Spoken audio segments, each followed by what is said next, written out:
someone in a situation where there's a high likelihood that they're going to get injured or be traumatized or something like this, you're committing violence. So like if you drop a drone strike in a area with a lot of civilians, like you don't get to get out. I mean, I know the army will say stuff like collateral and like they recognize that there's violence going on, but it's like, some people might say that like, oh, so what, because we get the terrorist leader or whatever the rhetoric is. And you're like, okay, but that's collateral is violence against the people who are collateral. Like there's no getting around that, So I guess since we're recording, should we just do like a little quick intro and then just jump into it, or? Yeah. Hello, everyone. I am one of our three hosts, of whom two are here. I'm JB. My co-host is... I'm Meali. Hi. And this is the first episode of the Songdogs podcast. And what we're going to be talking about today is violence. Specifically, we're going to be talking about hegemonic or structural violence, what that is, what it means, so we can get sort of a good base level. And then we're going to go into critiques of some liberal understandings of violence and some liberal methods of dealing with violence, like the sort of imperative that we see weaponized against people trying to defend themselves, that they should operate along lines of dogmatic nonviolence. And so we're going to be talking about some important thinkers, Thoreau, Gandhi, Martin Luther King, getting at where the praxis of nonviolence resistance comes from. And then we're going to do some critique of how that is perceived, because there's a very great difference between how it was used, what it was for, and the understanding of the people who formulated it and used it in their situations, and how it has been sort of mystified by liberal ideology. And it's a really great day or great time to be doing this episode, because Richard Spencer just gave us a really great foundation to have this conversation. Go ahead, Meali. Yeah, I was thinking that would be actually a good way to start. The one thing I actually wanted to comment on is the way that you qualified specifically what we're critiquing as dogmatic nonviolence. And I think that qualifier is really important, because these debates often get formulated as between nonviolence and violence. And I think this gives what we're calling like dogmatic nonviolent position this ability just to basically point at other people and basically moralize like, oh, you people want violence. And it's one of those things where it's like, well, no one really wants violence, but what we're sort of critiquing during the course of this episode is this sort of dogmatic nonviolent perspective, which basically takes violence out of the toolbox. And it's not contrasted with a view that says everything has to be violent. It's contrasted with a view that actually says, look, if you are serious about this social transformation you want to get, or this progressive transformation, or this revolutionary transformation, or getting people rights or dignity or whatever it is in that case, then if you find yourself in a situation where you have to use violence, you need to be prepared for that. And so it's just good to qualify it in that way, because it's not like anyone who critiques nonviolence is saying like, oh, violence is good, I just want everyone just throwing bows and punching each other in the street or stuff. Yeah, and so to start off the conversation, we'll get to the bit about Richard Spencer crying about Antifa a little bit later, but to sort of start off the conversation, let's get a good 10-15 minutes or so on what is structural violence. What does that look like, particularly in like poor, marginalized or racialized communities? Like, how is it that we as Marxists are looking at the world and sort of seeing violence being inflicted upon the mass of people all the time? Well, it's like on this point, it's kind of important to point out, and again, this goes back to the way in which I guess we'll be referring to it as liberal ideology, and I think that's accurate. But in any case, the ideology that protects the status quo, it chooses to approach violence as this question of, from a sort of individualist moral perspective. So it's like, if violence occurs, it's because these individuals chose to act immorally or something to that effect. And what we're kind of pointing to with this discussion of structural violence, which has always been important to Marxists and I would just say socialist theory generally, what we're pointing to is that, yeah, of course, violence is always ultimately, instantiated by individuals. Like, right, there has to be someone at the bottom of the chain who's actually carrying out the order or whatever, but that there are systems and structures and institutions that have their own sort of logic and their own sort of drives and motivations and effects and consequences. Like, I guess an example to make it more concrete would be the role of the police within capitalism and in maintaining the property relations of capitalism. That's violence that is just sort of has to happen to reproduce the capitalist system. Because, if you had people transgressing capitalist property rights constantly, then at some point the system just sort of starts to fall apart. It loses its stability. Yeah, like particularly in the US, because this is a settler colonial state, the violence of not just the founding, because like I think that a lot of liberals are perfectly comfortable understanding that the US was founded upon some sort of violence. I think most understand that, but they've historicized it to such an extent that it's almost like it happened in a different world, like almost in like a Narnia or something like that. You know what I mean? Like a complete fantasy world or something where it doesn't have any immediate impact on the rest of the world or on the existing world. And that's not true, because it's not at the founding. It's throughout up to the very present, at this very moment. There is still ongoing structural violence in the form of land theft and genocide against the indigenous people of this continent. So what you wind up with is you have this sort of entire history of the U.S. as being a process of violence all the way. Well, it's also like to this point, because I often like think this and definitely say this about the like very common U.S. public school history education, and I'm sure this is true in private schools, but just speaking from my own experience, and then actually delving into the history, it's like it's very much, it's not, I don't think, inaccurate or an exaggeration to say that like the U.S. history as taught in schools is kind of a fairy tale, and the way politicians speak about it and the way the media speaks about it. And I don't want to get into this text too much because I actually didn't get the chance to reread it in full, but the Marxist philosopher Walter Benjamin has this essay called Critique of Violence, and he speaks of this sort of distinction between like lawmaking and law preserving violence, and between like mythical and divine violence and stuff like this.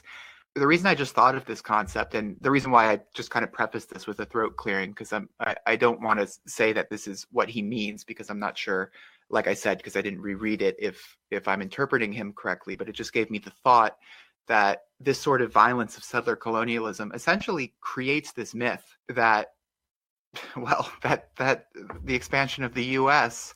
and basically genocide against indigenous people just didn't happen. And I mean, you see this in the way people talk about it. You for whatever reason, the establishment of the U.S., whether or not genocide was involved, is like a debatable question. And you start getting people saying like, oh, well, I think it was just sickness. And actually, there weren't that many indigenous people. And yeah, apparently, like all of the territory in the U.S. was just uninhabited, and it was just settlers like discovering it and finding, oh, wow, there's all this wonderful land for us to live on or whatever. But yeah, my point basically being that violence that like exterminated those populations and displaced them and restricted them to reservations and all of this basically creates the social conditions for this myth about how this whole process actually wasn't violent, which is one of those effects, basically, if you exterminate a population, or if you destroy, I mean, we'll get into this at some point in a later episode, but something like epistemicide, like when you just destroy like the forms of knowledge and conceptions of the world and conceptions of history and stuff like that and replace it with your own, you can pretty much almost get away with making up whatever you want. Yeah, and like I think like one of I know you've already read it and read it rather recently, if I remember correctly, Indigenous Peoples' History of the United States. Yeah, it just pretty much in the past month. I just finished it last week, so. Oh, I've just started it in the last week, and like one of the things the author talks about really early on that just like punched me was the idea that you can go pretty much anywhere in the US and you'll find some monument to the first, blank in this area, or like whatever, first settlement along whatever river or something like that. And that is in and of itself the violence of destroying real history. And it's really easy, I think, and I think this is one of the problems, one of the things that we want to talk about a lot on this podcast is the problems of the left in the US specifically. And one of those problems is that I think it's sort of this clinging failure to understand settler colonialism for what it is, which is a very live process that is still ongoing, and it's easy if you don't have that understanding of settler colonialism to abstract something like epistemicide to the point of being, I don't know, like too academic or something to be of real concern. But no, it is very real concern. I mean, because you're talking about literally not just destroying a people and a language and a culture, but you're talking about destroying whole ways of looking at the world and interacting with it and stuff like that. And that's heavy shit. That's shit that can't be replaced. And that in and of itself is that trying to sort of force or having forced people into a position, a subaltern position within the ideology of a dominating class is an extraordinarily violent act. But when you mentioned the police earlier, and I also want to talk about like the violence of interacting with the state in general for everyday people. I just had like a few things I think that might help like set the table. I was going to present both what I understand, like sort of the origin of the concept of structural violence, at least within like liberal academic discourse, as well as just giving like something like a working definition, just so we have a shared concept basically to talk about. But yeah, so when I did some research when I was really digging into the philosophy of violence, and it turned out the concept of structural violence was sort of introduced in 1969 in an article called Violence, Peace, and Peace Research by this researcher, philosopher, or whatever it is that he was, Johann Galtung. And it basically just describes the violence, or basically the violent process of social institutions or social structures or structural relations or what have you, harming people by basically making it difficult for them to meet their basic needs. And of course, you can see how this relates to colonialism. You can see how this relates to the state, which we can, of course, get into a little bit more. But the reason why I just wanted to bring into this history is it kind of reminds me of one of my frustrations with how, at least in my opinion, liberal philosophy, or even like, I guess, liberal academia kind of lags behind Marxist and probably general socialist theory. Because I think within Marxist discussion of class society, and even in non-Marxist socialists in the 19th century, their discussions of capitalism, they had a very clear concept of structural violence. I mean, you read this in anarchists, you read this in utopian socialists, you read this in Marx. They're all talking about how capitalist property relations put the working class, put the proletarian class in a position such that they can't meet their basic needs without selling their labor, allowing their labor to be exploited by capital. That's a common feature of all socialist theories, basically, which is just to say that socialists never needed to come up with this concept of structural violence because it was kind of self-evident to them. That's what a class society is. That's one of the consequences of private property. That's how capital accumulation works. And I think a really good example of this is that I don't know if he's the most well-known analytic Marxist, but he's like the analytic Marxist I think of is G.A. Cohen. And Cohen has this essay entitled The Structure of Proletarian Unfreedom, where he basically gives a sort of like an analytic or an argument for why the working class, like how he basically argues how class or structural oppression works in individual terms. And so he spends like 20 pages basically arguing, okay, the working class is in such a position that, and he gives a better argument than I'm going to right now, but basically that the working class is in such a position that, yeah, sure, like one working class person or two or three, like individuals can become petty bourgeois or can become the bourgeoisie, they can become employers, they can become business owners and stuff like this. But that by definition in a capitalist system, the entire working class can't become a capitalist class, because in order to have a capitalist class, you need to have a working class. And I guess my frustration with that paper is just that, like, yeah, his argument's fine. I have no problems with his argument from a philosophical perspective, but the Marxist in me and the socialist in me looks at that and says, I mean, this is you basically explaining something that like everyone kind of understands to try to make liberal academia accept socialist theory. And that kind of misses the reason why liberalism doesn't accept socialism. I think you just described the entire problem with the academic Marxist project. Yeah, it's the reason why I don't read many academic Marxists, because I swear I started reading this essay because I was like, I just want to see what this is about, and I got to the end of it. Sorry, not academic Marxist, analytic Marx. Yeah, there you go. But yeah, analytic Marxists, and I got to the end of that paper, and I was like, Cohen, who are you writing this for? Because all the Marxists in the world know this. And all anarchists in the world know this, and all whatever other non-Marxist or non-anarchist socialisms there are, they all know this. Even quite a lot of liberals know this. So like, who's the target audience of this paper, you know? Yeah. So we've got like a pretty good coverage of idea of hegemonic or structural violence, which, like you said, is almost just sort of covering bases, because this is one of the, like you said, one of the basic understandings of pretty much all left-wing thought is the idea, the very sort of like basic operation of capitalism itself is an act of violence. It's coercive, and by definition, coercion is always going to be violence. So let's talk a little bit about more common, probably less well ironed out understandings that you kind of encounter, in the wild, so to speak, with liberals, particularly the ways that they talk about like the resistance in Ferguson, or the way they talk about Antifa, stuff like that. What do you think are like some of the worst examples that you can think of the way that liberals perceive violent resistance? Well, I was just gonna quickly. Well, I was actually just thinking of giving that WHO definition.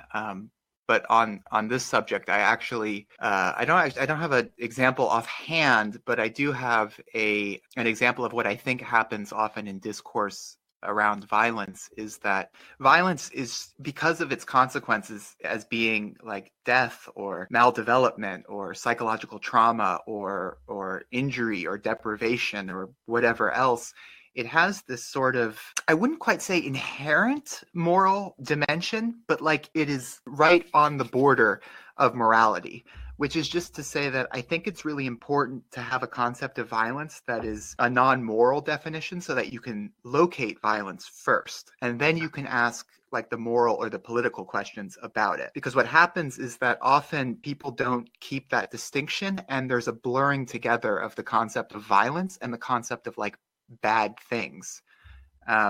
So I know you asked for an example that liberals do, and I think liberals do this, but I've also noticed that this is actually something that socialists often do too. When they talk about revolution or anti-fascist violence or something like this, they'll argue this isn't violence, this is self-defense. And I know the sentiment they're getting at is basically that this is not like, an initiation of violence, or this is not oppressive violence or anything else. And I completely agree with that. But I would say that, like, if a Nazi comes to, give a Nazi rally and you punch him in the face, like, you're being violent. It's just that what you're doing, at least in my opinion, is fully justified. But not necessarily self-defense in the strict understanding. Yeah, I guess that would be a bit more of a complex argument, but I guess we could take I guess a better example is like, someone just walks up to you and like starts trying to beat you up or something like that, and you punch them back. That is what you're doing is violence. It's just that it's not immoral. So I know socialists do this, and I know liberals do this, and I know most people do this. So like you run into someone who says self-defense isn't violence, and you immediately see that for them, violence is like inherently immoral. And so as a result of that, like self-defense, because it's morally permissible, or it's not violent because it's acceptable to you. And I think we should challenge that so we can have some clarity and locate it wherever it pops up, You mentioned the WHO definition. I'll just go ahead and read it real quick. The World Health Organization definition of violence: the intentional use of physical force or power, threatened or actual, against oneself, another person, or against a group or community that either results in or has a high likelihood of resulting in injury, death, psychological harm, maldevelopment, or deprivation. Yeah, when I was doing research on like different conceptions of violence, I really liked this one because I was looking for definitions of violence that didn't have some sort of, again, like inherent moral dimension to them. And because, they make it very explicit. They're looking at it from a public health perspective rather than a legal perspective. And it's not to say that they're outside of liberal ideology, because of course they're not, but it's just to say that legal definitions might have a little bit of, influence from the status quo or from the states in power and their interests. And, moral definitions will be influenced by the sort of dominant moral conceptions in a society and stuff like that. Whereas something like a public health definition will just try to define it in terms of, well, basically the negative health, mental or physical or emotional consequences of it. And it took input apparently from people from all different fields, and they wanted input from people all around the world. I mean, if you're interested in how this definition was settled on, you could look into it. They have the PDFs about the whole report given for free and stuff like this. But yeah, I just think it's a good definition because it allows you to identify structural violence. It allows you to identify, I guess, more subtle manifestations of violence. It allows you to recognize like psychological violence.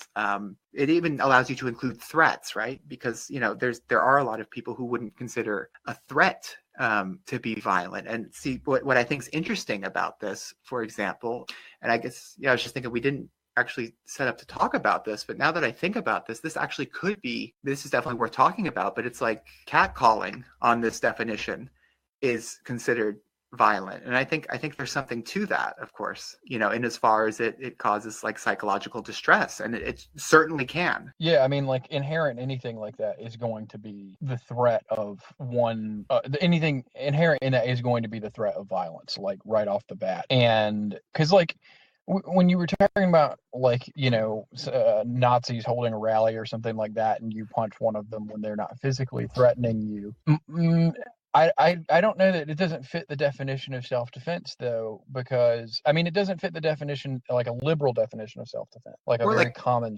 definition, but or like an individualist definition of self-defense. But yeah, I thought that was a good point. I was just thinking of that, like with respect to Richard Spencer. I mean, like, he can play this rhetorical game that seems to work on some people somehow, where he talks about like peaceful ethnic cleansing or something like that. But for people in groups that have been the targets of genocide historically, and certainly by fascists, and in any case like white supremacists, that's not like an idle threat or just talking. I mean, that's a very real threat. I mean, anyone who studies the way like colonizers or architects of genocide, the way they speak about what they're doing, they always start by, oh, we just have to remove the population and we'll try to do it as peacefully as possible, and yada yada yada. And it reminds me of like Marx has this comment where he talks about how historians haven't learned the basic insight that everyone knows, that like if someone walks up to you, they're not wearing any shoes or something, and they tell you like, I'm the king of France or something, you'd look at the person and you'd probably be able to connect the fact that probably the king of France would be wearing shoes.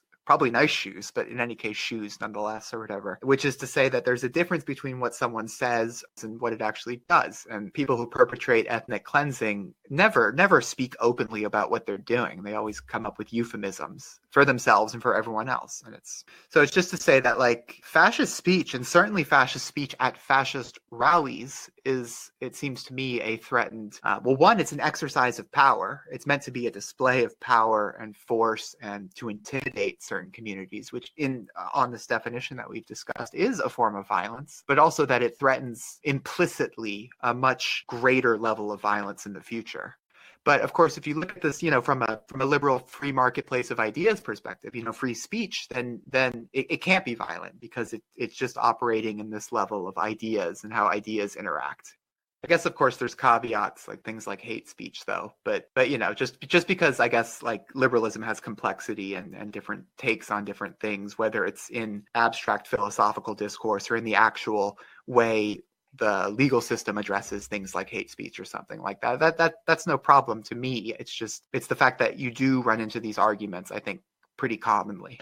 Yeah, and I think like too, one thing to consider, particularly with like hate speech laws and stuff like that, is first of all, sort of one of the things that the system occasionally tries to get at is like some sort of proportional punishment. And of course, that is not all universally something that they go for. But hate laws, first of all, or hate speech laws rather, have evolved to deal with a problem that essentially liberalism can no longer ignore, whereas before it had up to that point. And they don't respond to the proportion of the actual threat. You see what I'm saying? Like there's the words that are said, but then there's what is actually behind those words, which is how you can wind up with, for example, a person of color saying really mean things to a white person, calling them a cracker and things like this, and winding up getting hit with a hate speech charge or something like that will look more or less like, I mean, I won't say that they would be identical, but like wouldn't be that different from, say,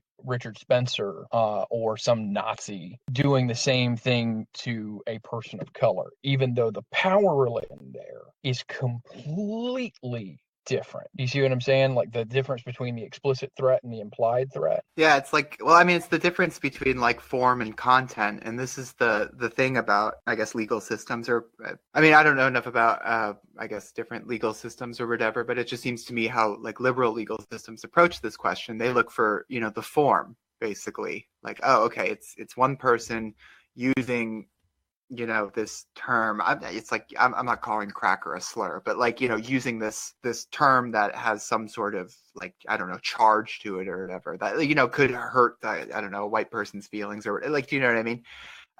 It takes the same form of like one person using a term that's supposed to like emotionally or psychologically harm another person or whatever. But yeah, the content is completely different. You have this whole different history behind the uses of racist slurs versus like, I don't know what you even call cracker, like rude ways to refer to oppressors or whatever, like the content is completely different. And that's the whole problem. The legal system can only it chooses only to really police form instead of actually looking at the content.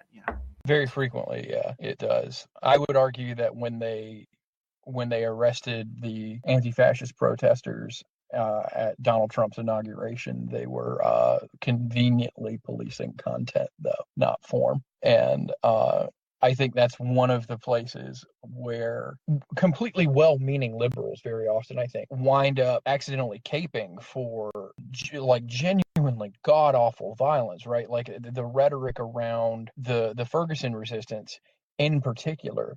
And I know that was some years ago now, but it wasn't that long ago by any stretch of the imagination. And some of the rhetoric that came out of that was disgusting.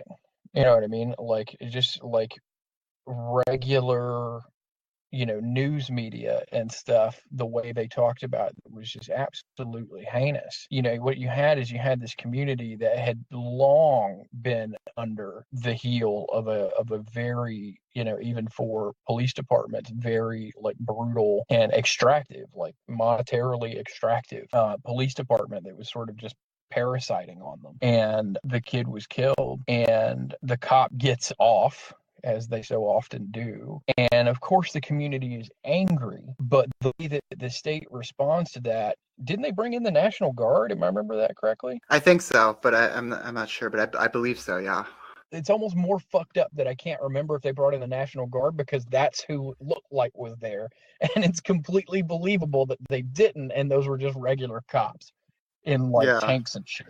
You know what I mean? Because like the militarization of police has gotten so wild in the last like 20 years that like you can't really tell the difference unless you're looking at the, you know, the department name on the name badge there. And so, you know, you had this community that had been just absolutely under the heel of an extraordinarily aggressive slice of an extraordinarily aggressive system. They had this this moment where this kid is murdered, the cop gets off because that's what happens. They get angry, and their anger is immediately met by fucking the military, whether they were the actual military or just militarized police. What difference does it really make when you're staring down their gun? And that was so awful. Well, one of the things, and it's yeah, like I'm glad you pointed this out, because yeah, I'd retract that point about how the legal system can't actually address content, because you know the way bourgeois states, the way capitalist states work is that, I mean, in order to reproduce capitalist society, they have to essentially police anti-capitalist content. But I guess the one place where they do focus purely on form is places where, so let's say, you know, you create hate speech laws because of let's say like progressive forces in the country or whatever, managing to get that through. And so then the law comes back and says, oh, okay, well, now the way this law is basically supposed to be applied is that it's a framework for actually clamping down on reactionary speech or you know, reactionary violence or fascist speech or whatever else. And then, but then it can be used to say, to now police, you know, stuff that isn't hate speech because it takes the same form. You know what I mean? So in other words, the only time it focuses on form is when it actually can't get something, it can't get at some sort of non-reactionary speech or whatever because of its content. So it goes after the form. It's like, oh, this is basically the same thing as like a fascist threat or something. And it's, you know, it's of course ridiculous, but it's basically like the opportunism of the legal system or whatever. Yeah, the legal system is set up to defend property relations pretty much exclusively. And like the result of that in the existing world is that it is always going to be racist. It is always going to be heteronormative. It is always going to be misogynist. And that's what it is designed to do, because that's the class of people that it is designed to protect, or it's the class of people whose interests it is designed to protect. And so that's why I wanted to point that out, because they are capable of going after content, but they seem to only go after that content which we might call radical. You know what I mean? It doesn't necessarily have to be explicitly anti-capitalist, but it can be anti-racist, it can be, you know, anti-misogynist, or feminist rather.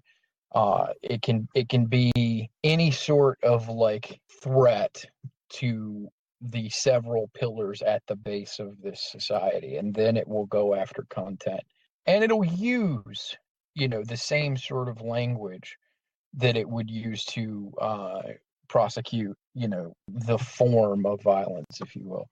But the disproportionate like nature of two charges, right? Like when you see like two black parents who get their kids taken away from them because they like left them home for like 5 minutes alone because the dad was at work and the mom had to like run up to the grocery store or something like that, and then they get their kids taken away from them for that. And they're like with some white couple, I want to say in Arizona, where when the child was born, they were pregnant. When the child was born, the child tested positive for cocaine in the infant's blood. And this is a wealthy white couple. And it got some national headlines. And mostly of this couple like pleading their case that this was a mistake and blah, blah, blah, blah, blah. And like they will be good parents and so on. And they don't lose the child. On what planet. Yeah. You know, Yeah. That's some. that's what I mean. Like it's the disproportionate responses that you see in general, I think, reflect instances in which it's policing emancipatory movements because they are emancipatory movements and because that is an inherent threat, whether the people doing the policing, explicitly realize it or not. Because I don't know. I try not to like pathologize people when I'm critiquing behavior, or you know what I mean? Like I don't want to be a conspiracy theorist or like the left wing Alex Jones or something like that. So I try not to like go into whether or not I think people actually realize what they're doing. Of course some do, but I don't think it's necessary any of them do. They're acting in the interests and sort of their own interests in a sideways manner, particularly police, because they're paid by the state that represents bourgeois interests. So therefore their own material reproduction is entirely dependent upon them defending these bourgeois propositions. Do you see what I mean? Yeah, I was actually gonna comment on that, and I was just thinking, because this is actually something I think I could definitely talk about, like just myself, but also like of course with you for quite a long time, and we should probably just devote a whole episode to discussing ideology because yeah, I mean that's the whole point. Like there are definitely people who find themselves within a certain position within a social system or an institution or whatever else, and they consciously and deliberately act to reproduce their power. I mean, everyone knows these people exist. It even within liberal discourse, it's like, oh, these are the corrupt career politicians or whatever else. Like everyone, there are of course examples of that, but to me what ideology is it's sort of like the system of ideas and social practices and outlook and conceptions of like of race, of gender, of what have you, that basically reproduce a social system.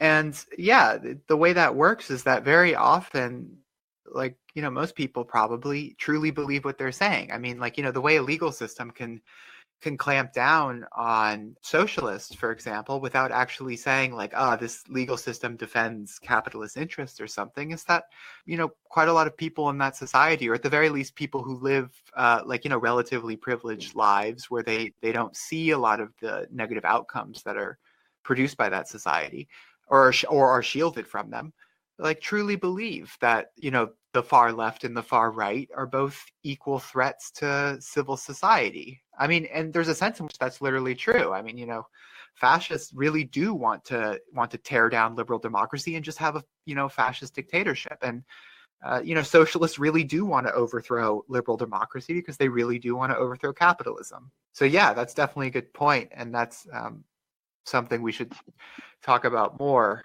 I was just thinking we could probably move on to the because I really wanted to hear you go over sort of the history of nonviolent ideologies, but I just thought of like one story about kind of how people have sort of double standards or weird sets of books when it comes to violence. I remember I was talking or arguing with someone online, That's someone a else, mistake.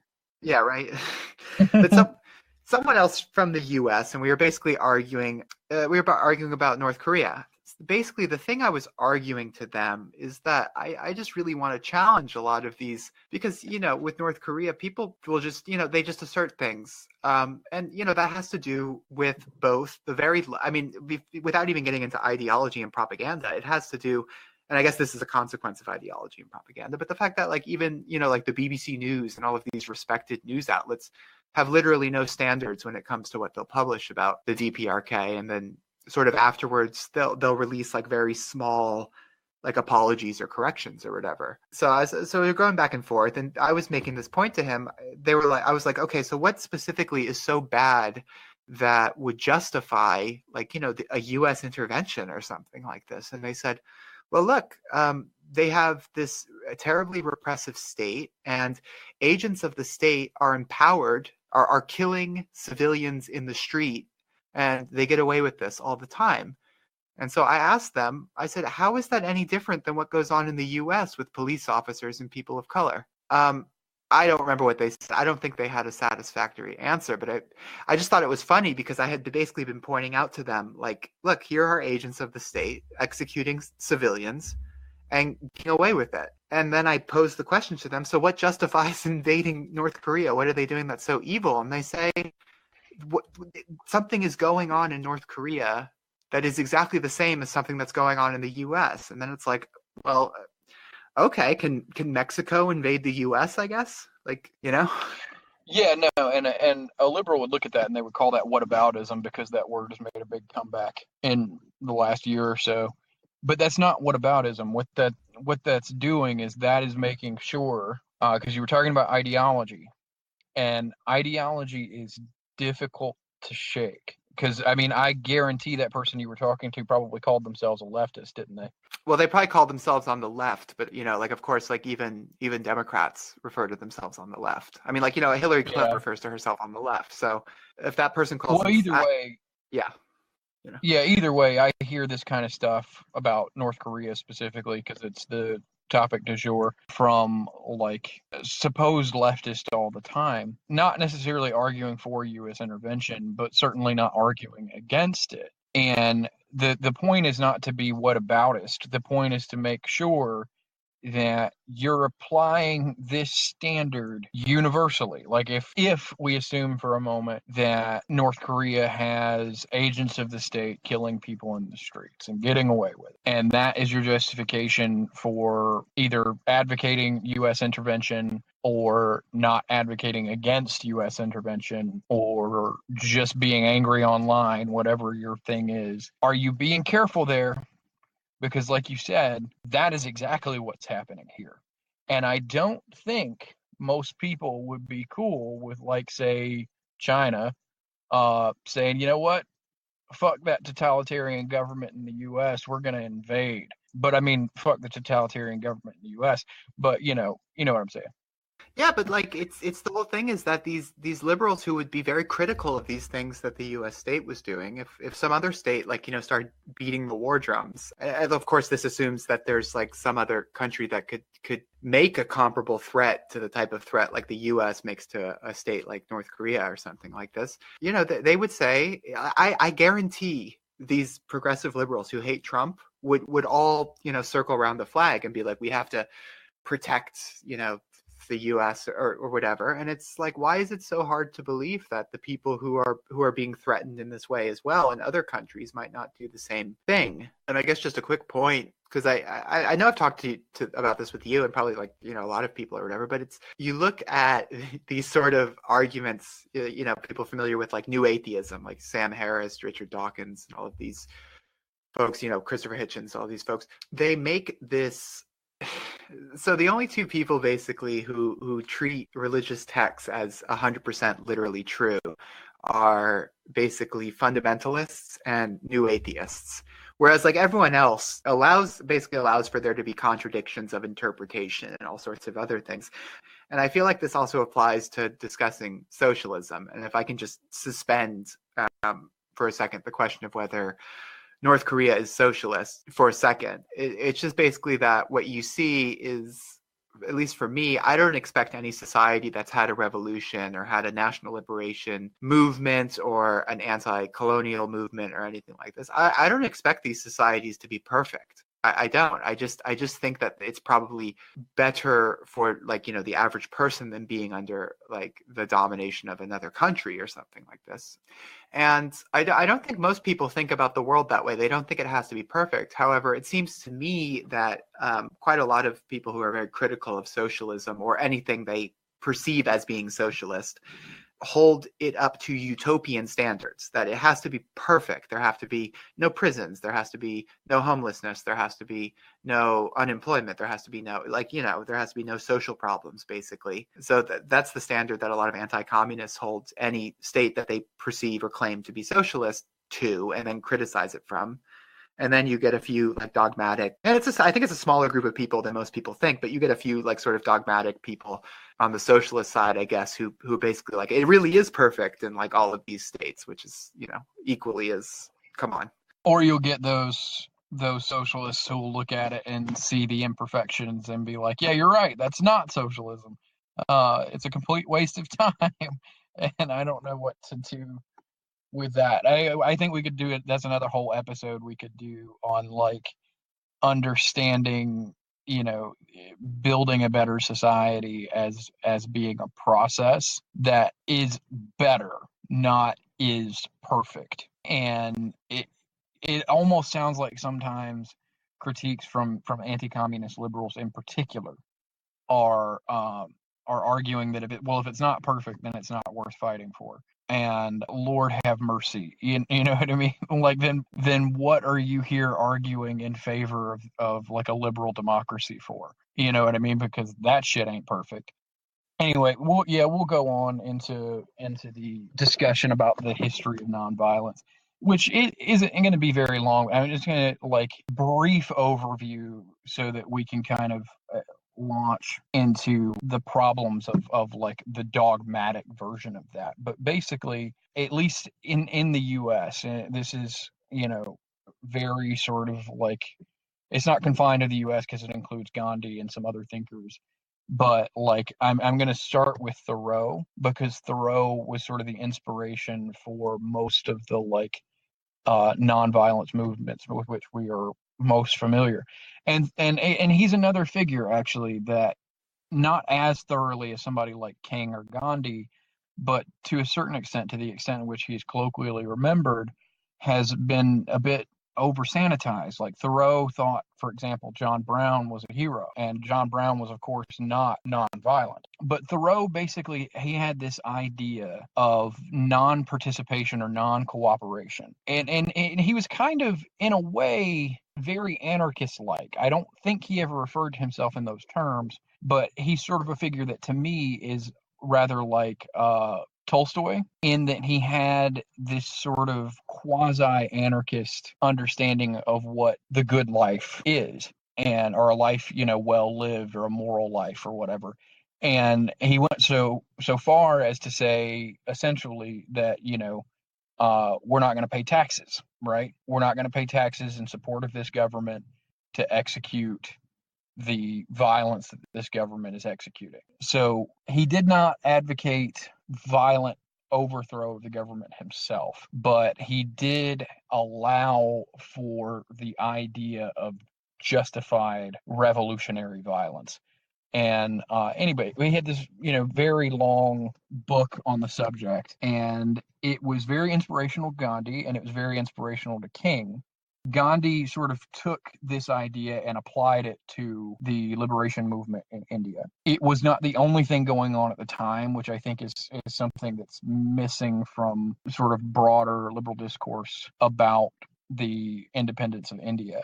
It wasn't just Gandhi running around. It wasn't just Gandhi's movement or anything like that. There was a whole lot of moving parts there. But he certainly was a prominent figure and has become sort of the figure. He and King were sort of on the same wavelength, and I think that was intentional on Martin Luther King's part. But like I said, Martin Luther King was inspired by both of them. In his autobiography, he wrote a lot about his admiration for Thoreau, because like when Thoreau articulated the idea of like non-cooperation, non-participation, specifically with respect to taxes, what he wanted to protest, the Mexican-American War, if I remember correctly, where there's this idea that of founding sort of a new slave state in Texas. And that was what he was against. He was against paying taxes to a state that was going to spread the institution of slavery further into the world, which is something that Thoreau was adamantly against. Gandhi developed it a little bit more into a movement, into a praxis.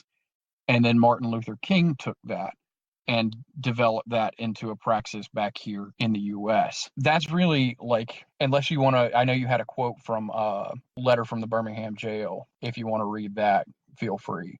Oh, I really wanted to get into that once, once we'd actually discuss nonviolence a bit, because I think MLK's view on violence is a bit more nuanced, but of course we'd have to go into the way he's represented in.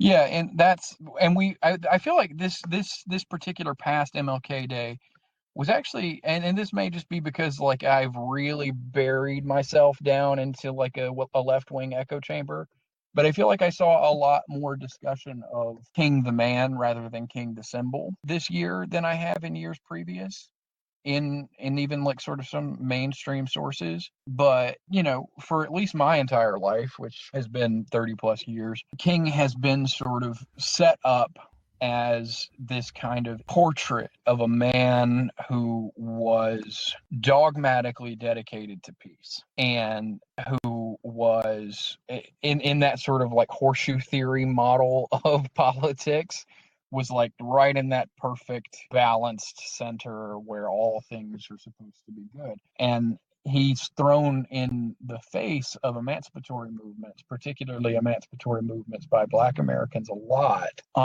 as well, like if MLK were around today, blah blah blah. And oftentimes I have to assume that it's by people who've never read him, because it definitely is. Yeah, like there's no way they could have read this man, because it's not to say nonviolent resistance wasn't his like mode of choice. It was his method. He had very robust arguments in favor of it, but he didn't see the world in that binary that he's been sort of placed into by any stretch of the imagination. And he really does have to be understood as a radical. Like, he saw that the problem was the system itself. It wasn't particular features of the system. It was the system itself. And the problems within that system lie at the roots of that system. And particularly towards the end of his life, he really began to get more explicitly left-wing. But I really do think, I mean, but this is true of anybody. I think if you're going to use somebody to justify an argument, right, that you are beholden to go and see what that person had to say first. Not only so that you won't wind up looking silly later when somebody who knows this information better comes along, but out of basic respect for a person. If you're going to prop someone up in defense of some position, like, say, dogmatic nonviolence or dogmatic pacifism or whatever it is that they're telling us we're supposed to be, then you better have at least read the essentials at least once. Yeah, I was just I think everyone should read Letter from a Birmingham Jail. And of course, because there's that great quote about the white moderate. But I came across this quote just rereading it, and I think that I would say that this is just his view, and I wouldn't even just say his view on violence.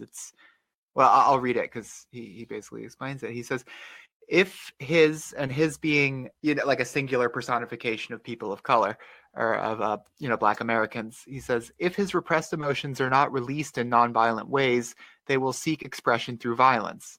This is not a threat, but a fact of history. So I have not said to my people, get rid of your discontent. Rather, I have tried to say that this normal and healthy discontent can be channeled into the creative outlet of nonviolent direct action. And now this approach is being termed extremist. I would, that's clearly his view on violence, but it's not just like his view. He basically says it's a statement of fact. When you have, an oppressed population, an obvious consequence of oppression is that you have the dialectic of, discontent with oppression and the desire to overthrow one's oppression, just to be able to live in a society with basic dignity. That seems to be a fact of history. Either that discontent can get channeled into, potentially nonviolent means, and it seems like he prefers that. And he has, I think, just basic. It seems to me that King was a bit optimistic about people, but also I think recognizing that a sufficiently large nonviolent movement has can have quite a lot of power in the right circumstances. But also just pointing out that if people do not have those nonviolent outlets for their discontent and dissatisfaction with the society they're living in, it's going to come out in violent ways. And of course, that's before we even get into questions of organization and disorganization, because it seems clear to me that disorganized violence is going to also express itself in different ways than organized violence is, of course, Yeah, and I know we're going to get a little bit into Fanon, talking about how that echoes with him as well, because like when someone is oppressing you and not listening to you as a result, of course, the fact that they're oppressing you. Acting out against them violently, against someone denying your humanity, is in fact reasserting your humanity. There's that whole one of the problems of liberal discourse around violence is this idea that violence does nothing but bad, not only to the victim of the violence or the receiver of the violence, say, to sort of demoralize the language here a little bit, but also to the person being violent in that moment. And I think that's maybe why some people have this like reflexive desire to say that self-defense is not violence. And of course, I disagree with that. You've already mentioned you disagree with that. Self-defense is violence in a very basic way. It just so happens to be justified violence. And it just so happens to be the case. No, using justified violence does not do some like metaphysical moral damage to your humanity. And in fact, Fanon argues that it's very much the opposite. While you were talking through that, I started looking through for a good quote from Wretched of the Earth. Like especially the first chapter concerning violence is like a must-read, basically for anyone who wants to understand. I would say violence generally, but in particular, like the sort of dialectic of colonial and decolonial violence, or just the dialectic of oppressive violence versus, I guess, revolutionary violence. And the whole thing is great. I found what I thought was like, one good paragraph, and then it led me into the next one, and then it led me into the next one. So I could read through all of this. I think it's a few paragraphs. It's about 2 pages. So let's see. He's speaking of the violence of colonized people. But it so happens that for the colonized people, this violence, because it constitutes their only work, invests their characters with positive and creative qualities. The practice of violence binds them together as a whole, since each individual forms a violent link in the great chain, a part of the great organism of violence which has surged upward in reaction to the settlers' violence in the beginning. The groups recognize each other, and the future nation is already indivisible. The armed struggle mobilizes the people, that is to say, it throws them in one way and in one direction. The mobilization of the masses, when it arises out of the war of liberation, introduces into each man's consciousness the ideas of a common cause, of a national destiny, and of a collective history. In the same way, the second phase, that of building up the nation, is helped on by the existence of this cement which has been mixed with blood and anger. Thus we come to a fuller appreciation of the originality of the words used in these underdeveloped countries. During the colonial period, the people are called upon to fight against oppression. After national liberation, they are called upon to fight against poverty, illiteracy, and underdevelopment. The struggle, they say, goes on. The people realize that life is an unending contest. We have said that the natives' violence unifies the people. By its very structure, colonialism is separatist and regionalist.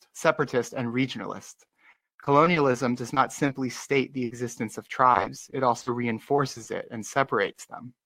The colonial system encourages chieftaincies and keeps alive the old marabout confraternities. Violence is in action all-inclusive and national. It follows that it is closely involved in the liquidation of regionalism and of tribalism. Thus, the national parties show no pity at all towards the cades and the customary chiefs. Their destruction is the preliminary to the unification of the people. At the level of individuals, violence is a cleansing force. It frees the native from his inferiority complex and from his despair and inaction. It makes him fearless and restores his self-respect. Even if the armed struggle has been symbolic and the nation is demobilized through a rapid movement of decolonization, the people have the time to see that the liberation has been the business of each and all, and that the leader has no special merit. From thence comes the type of aggressive reticence with regard to the machinery of protocol which young governments quickly show. When the people have taken violent part in the national liberation, they will allow no one to set themselves up as quote-unquote liberators. They show themselves to be jealous of the results of their action and take good care not to place their future, their destiny, or the fate of their country in the hands of a living God. Yesterday, they were completely irresponsible. Today, they mean to understand everything and make all decisions. Illuminated by violence, the consciousness of the people rebels against any pacification. From now on, the demagogues, the opportunists, and the magicians have a difficult task. The action which has thrown them into a hand-to-hand struggle confers upon the masses a voracious taste for the concrete. The attempt at mystification becomes, in the long run, practically impossible. And that's the end of the quote, but I think it covers quite a lot, and it gets at this notion of violence is sort of restoring your dignity and your humanity. I think that's just basically true. Like that's one of those Fanonisms that he's so particularly good for, where he just lands right on top of something.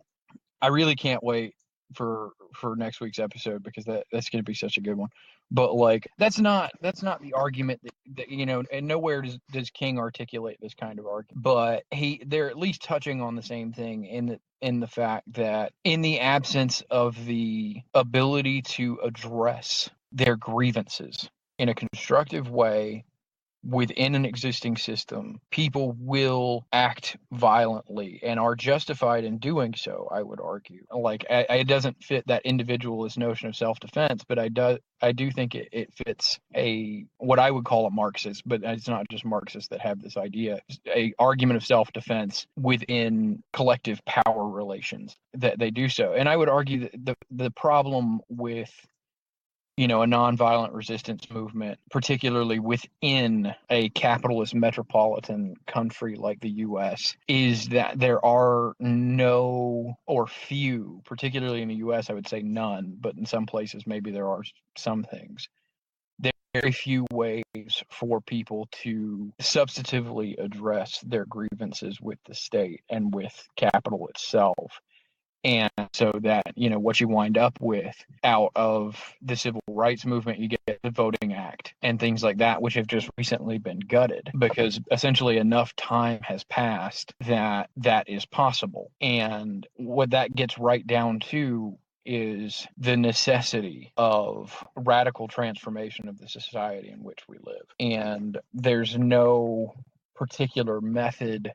Well, we'll get into the idea of reform versus revolution, I'm sure, in the future. But like, what has to be understood, I think, is that capitalism does not allow, bourgeois society does not allow for effective methods to overthrow it. That wouldn't make sense. It operates in its own interest. And the broad swath of people that have to exist under it ought to be acting in our own interests as well. Our interests are going to be violently resisted by the state and by the status quo in general. And to the extent that we are justified in acting in our own interests, and to the extent that we are going to be unjustly resisted for acting in our own interests, self-defense or defense of our own interests, or advancing our own interests against violent resistance from the bourgeoisie, is also justified.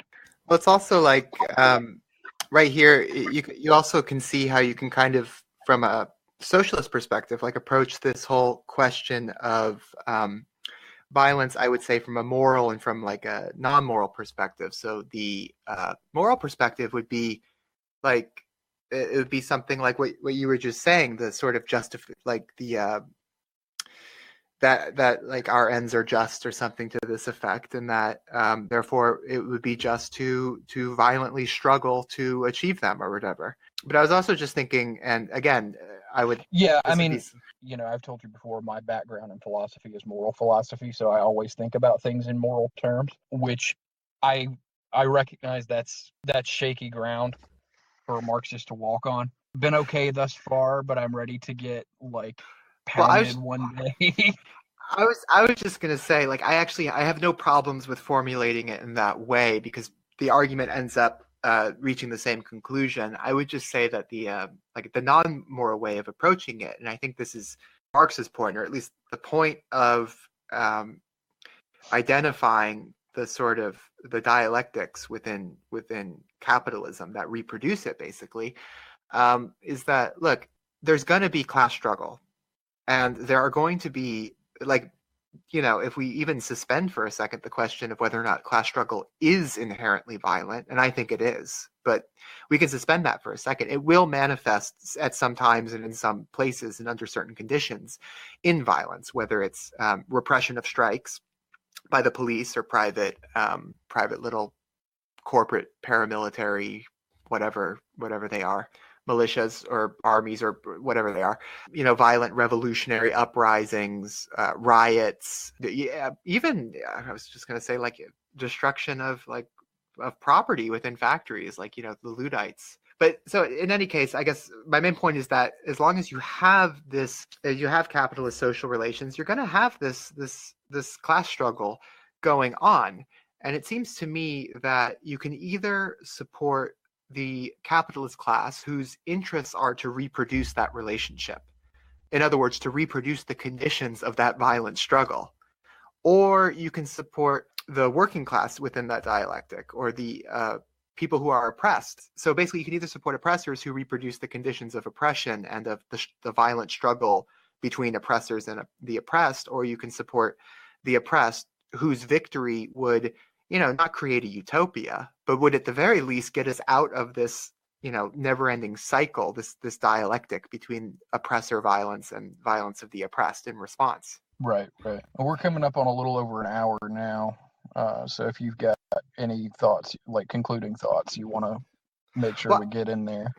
I was just thinking, one thing we didn't really touch on is, well, I mean, we touched on it tangentially, but it might be a nice way to stop, is just basically to get at this question of how like Martin Luther King is kind of like recuperated, or how nonviolent, basically, people who do prefer nonviolent tactics or strategies get recuperated and transformed into dogmatic nonviolence advocates versus people with more nuanced views. And so I have one quote from Fanon that I noticed is actually similar to another quote that I have. So I'll read the Fanon one because I think I'll read both quotes, but I'll read the Fanon one and then the other one, which talks about kind of what happens in this dogmatic nonviolence narrative.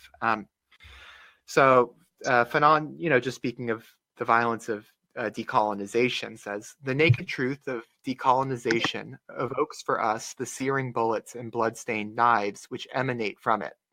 For if the last shall be first, this will only come to pass after a murderous and decisive struggle between the two protagonists. That affirmed intention to place the last at the head of things, and to make them climb at a pace, too quickly some say, the well-known steps which characterize an organized society, can only triumph if we use all means to turn the scale, including, of course, that of violence." And I really like this quote because he also, I think, very clearly states what I think the quote unquote violence is a tactic that can be used side. We're not saying violence. We're not saying that violence is like, a hammer and we just use it to solve every situation. What we're saying is that violence is a tool, just like nonviolence is. And there are some situations where each of those tools is the most effective. And so the second quote I have is from, and I remember this, it's from this, I guess, extended essay or short book entitled "How Nonviolence Protects the State." And it's written by an anarchist named, and I don't know if I'm pronouncing his name correctly, but Peter Gelderloos. And I always think of this essay because I remember reading it early on and when I was first becoming a socialist, and I just thought it's really compelling. I think it's really well argued, and he he says something similar to Fanon, but he also touches on how this sort of dogmatic nonviolence ideology or tendency sort of recuperates figures like Martin Luther King.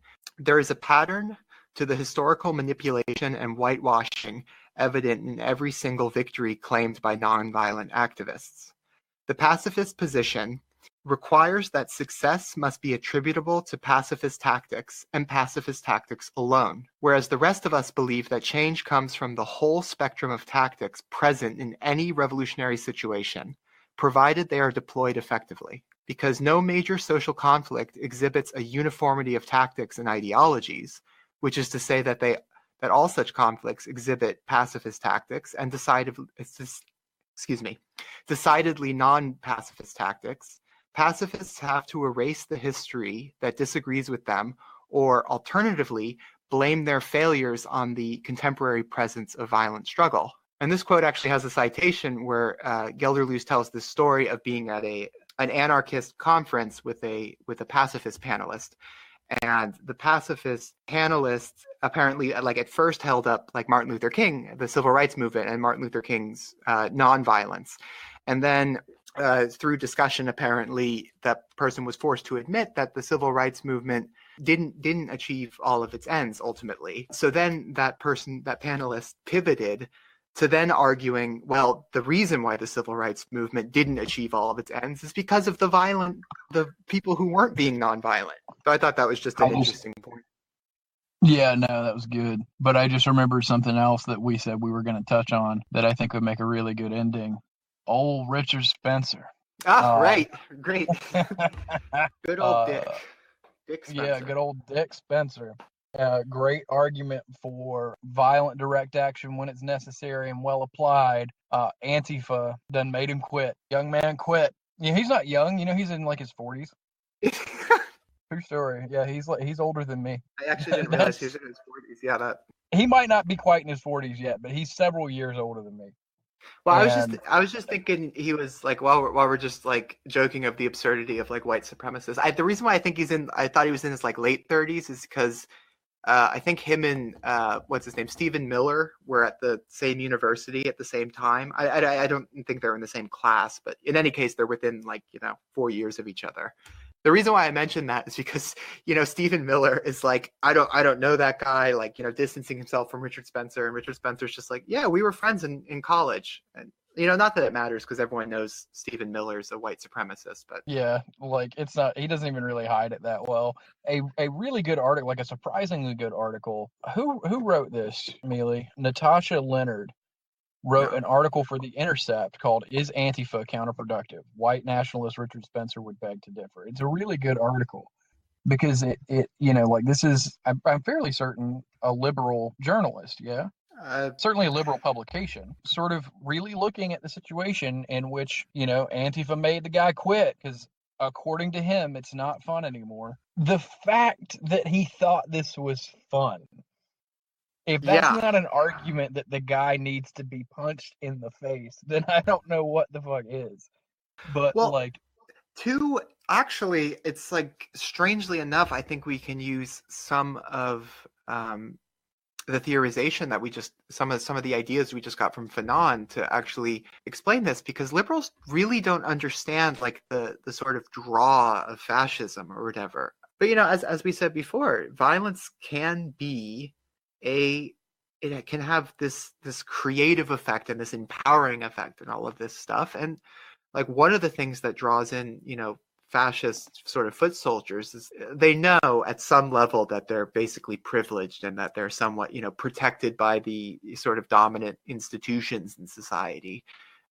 They know this, but at the same time, they feel like, I don't know, that feminists or whoever is making life, really hard for straight white American men or whatever. And so they join these things so they can go around marching, intimidating, using violence against people so that they can feel powerful. And the only thing that scares them away from that is realizing that there are people who will challenge them, and that they might end up finding out that actually they're not very powerful, and actually maybe most people don't respect them or want them to go out and express these ideas and openly be this way, basically. Or at the very least, that their entire like sort of self-image of like, I don't know, I imagine like the image of these fascists in the US is something between like a cowboy and a crusader, some absurd image they have in their head. And, by going out and trying to like advertise themselves in this way,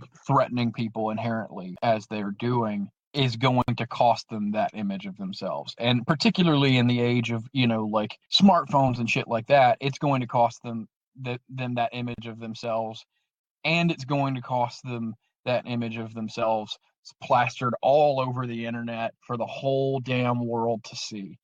And it's a beautiful thing. I still really, genuinely do appreciate every single meme that's ever been made, every single individual meme that's ever been made out of Richard Spencer getting his face bashed in. Like that It's Twitter account that's like nothing but that GIF, that video synced up with different music. Yeah, that is my high art. The argument was always that Antifa was somehow going to make fascists worse because it was drawing attention to them. And I think, I don't know how much you pay attention or anybody listening might pay attention to, the ebbs and flows of these movements, but I've been sort of watching them off and on for a while, and they really have just deflated. And it's not saying they won't come back. They're going to find some sort of way to sneak back around, and they'll rebrand 3 or 4 times. And like the conditions that has produced them have not changed. So they're not going away. But for the moment, at least, they're pretty deflated. And Antifa did that to a large extent. It was people showing up in the streets, and the people who didn't show up in the streets but supported those who did, either materially or, moral support or whatever, or like in funding like their defense funds and stuff like that, because these folks get arrested. Like I think it was 20 or more arrested in Spencer's quote unquote last rally at Michigan State. It was like 20 plus people, and most of them were Antifa. So it's not like they're not suffering any consequences in resisting these people. They are, so if you can come up with a couple bucks to throw for their defense, that would be great, because they get results. And like the thing about it is we know this. Antifa stopped Mosley. Yeah. Played a big role in stopping Mosley back right after World War II in the UK. Antifa beat the dog shit out of Nazis and punk scenes in the 80s, and ran them out of everywhere. So, Antifa has long gotten results. I just had a quick point. Yeah, I just didn't want to lose it because I lost it for a second, but I got it back. One of the things that really frustrates me in talking about fascism or talking about white supremacy, or in any case, like, this reactionary wave that we're basically in, is that, it's liberals and liberal ideology that basically says, no, look, we have to, actually listen to what people are saying and be able to refute them and all sorts of other things. Well, okay, great. Right. Okay. So we get this narrative from white supremacists, from white nationalists, from fascists, from the alt-right, from whoever else, that Antifa is provoking them, basically.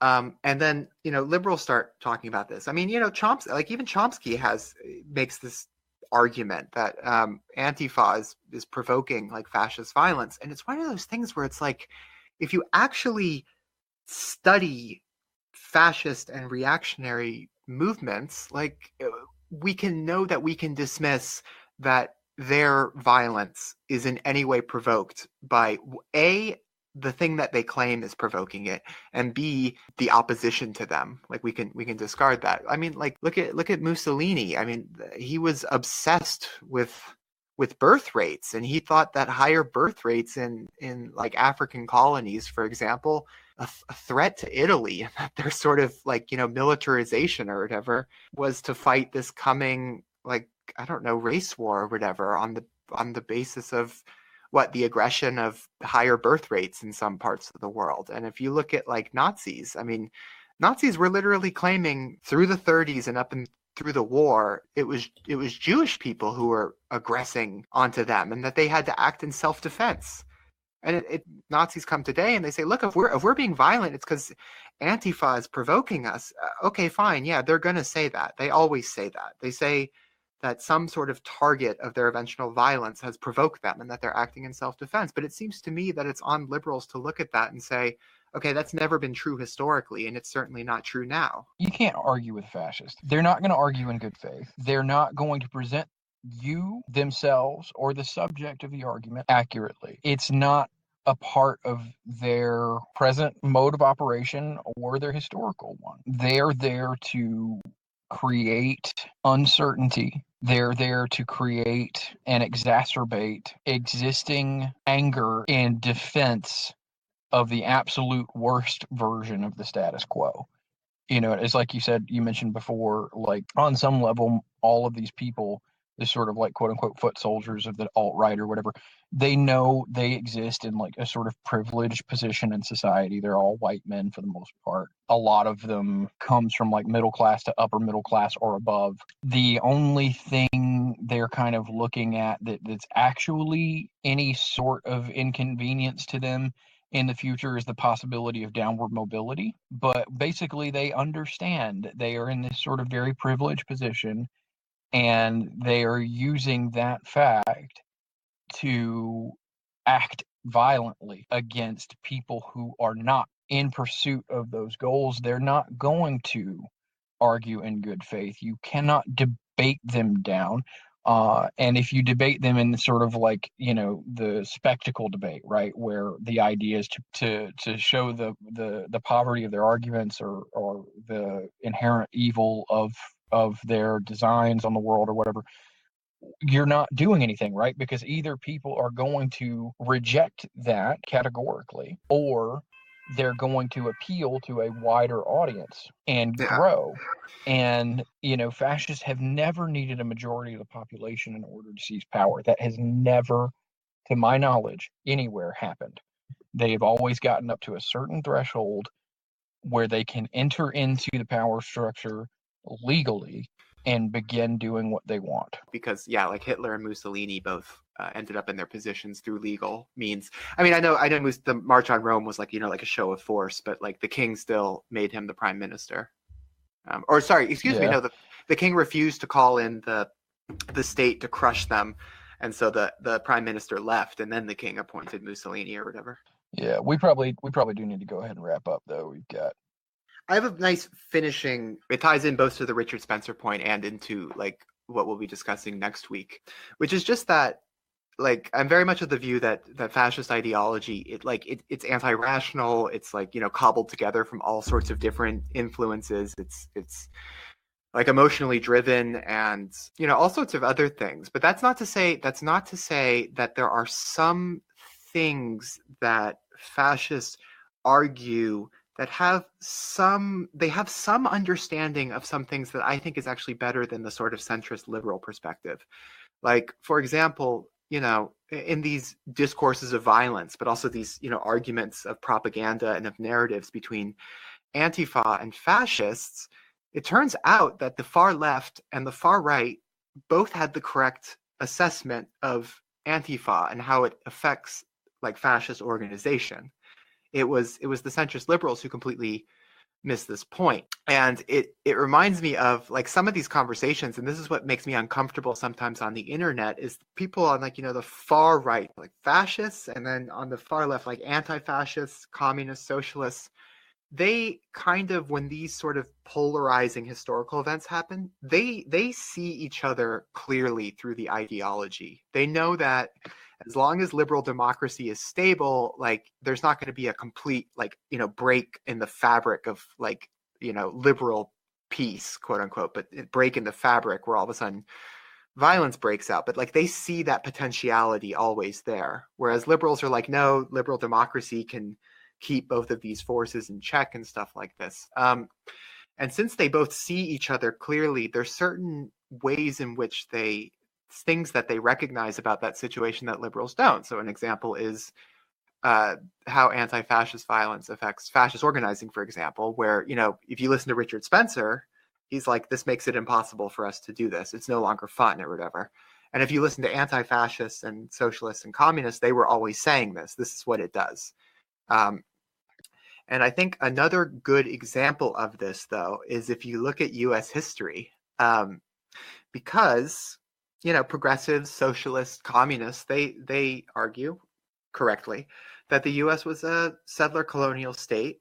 It's a white supremacist state. I mean, I think, it's just by definition. It's all these early figures owned slaves. They thought that it was in their destiny to displace and exterminate the native population and a whole bunch of other things. So, communists recognize this, but then liberals say, no, these people need to be understood in their historical context, and they're great figures that we can sort of look up to and look back to and admire and all of this sort of stuff. But then what do fascists have to say about the founding fathers? They love them. The U.S., yeah, the Nazi Party in the U.S. Nazis in the 30s referred to George Washington as the first fascist. I think that's perfect because that's among the things that we should be able to get into next week. Yeah, for sure. Next week is going to be a fantastic episode. We're having a guest on who is a fantastic thinker and writer, and we're going to be talking. As far as I know, I told them we can talk about whatever they want to, but I imagine we will be talking a whole lot about the topic of settler colonialism. It should be good conversation. Yeah, I figure it's all stuff I'm like relatively new to, and it's just great to have. Same It's thing. really great. We'll have to give like a link for his blog because it's, pretty much, I would say, just between the reading lists and the sort of debates he has with other people or the exchanges he has with other people or the, just the different little essays giving intro level and then intermediate level or advanced level discourses around this topic is just an invaluable resource. What we're saying is next week we're coming with thoughts. We're going to have a whole lot of thoughts, whole lot of thinking. We will be signing off until then. See y'all later. Later.